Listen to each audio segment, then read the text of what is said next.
Vous voyez les chrétiens avec les microphones là, et les haut-parleurs là dans les rues qui disent Halloween c'est une fête de Satan, attention, etc. Et ils crient dans les rues. Ésaïe 42 dit mon serviteur il ne criera pas dans les rues, il ne va pas crier. Et ils se sont laissés piéger par ce piège que Satan, comme c'est son monde aujourd'hui, il fait toutes sortes de choses pour attirer les chrétiens à leur faire n'importe quoi. Il ne faut pas rentrer dans le jeu. C'est pas parce qu'on dénonce quelque chose que les gens vont affluer à l'église. C'est souvent qu'on dénonce des choses parce qu'on n'a rien d'autre à faire, parce que notre église est vide.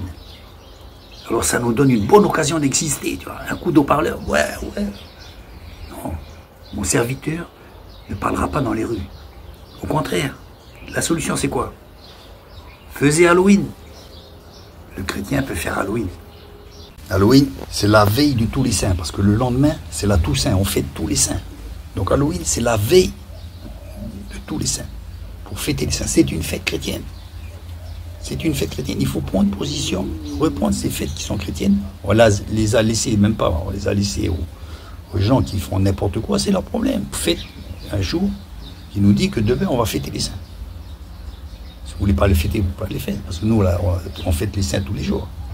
Hein, tous les jours, il faut être saint. Et voilà, il faut prendre pied, il faut prendre position. La veille de tous les saints. Donc il n'y a rien de satanique dedans. Il faut arrêter un peu.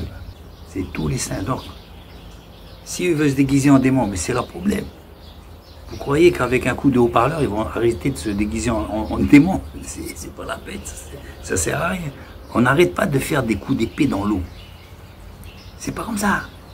Mon serviteur ne criera pas dans les rues. Si vous voulez crier, allez dans le désert. Comme Jean-Baptiste, là, il n'y a pas de problème. On va crier. Et on va voir si les gens ils vont venir. Parce que c'était une pointure, le Jean-Baptiste. Imaginez crier dans la forêt n'importe quoi, et puis vous allez voir si les gens ils vont venir. Là, si vous arrivez à faire ça, vous allez avoir du galon.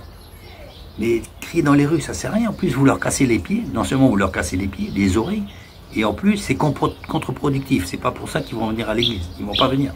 Ils vont dire, ça y est, ça ne m'étonne pas. Je m'en doutais que les chrétiens, c'était des gens un petit peu, vous voyez.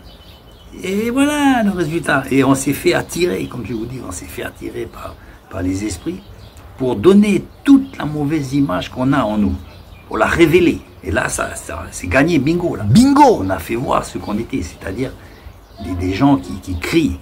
Voilà. Il y a beaucoup de réunions, vous savez, quand ils vont là, ils entrent dans la réunion, ils crient, ouais, merci. Et les gens, ils partent. On s'est fait piéger, les gars, on s'est fait piéger. Comment on fêtait Halloween? C'est la fête de tous les saints. C'est le changement de saison. Donc, à vous, à vous déguiser en Abraham, Moïse, avec les tables de la loi, là. Je sais pas, moi. Il faut rentrer dans le jeu, il ne faut pas se mettre à l'écart. C'est la fête de tous les saints. Les saints qui sont passés, c'est pas à nous à savoir s'ils sont saints ou pas saints, on les canoniser.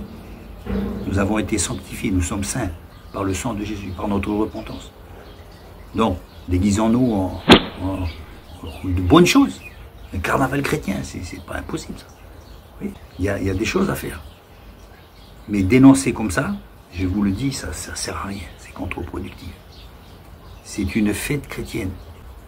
Donc, les autres l'ont transformé en Halloween, c'est pas votre problème. Vous voyez? Jouez votre jeu, le jeu que Dieu vous a donné. Prenez position dans la dimension spirituelle que Dieu vous a donnée.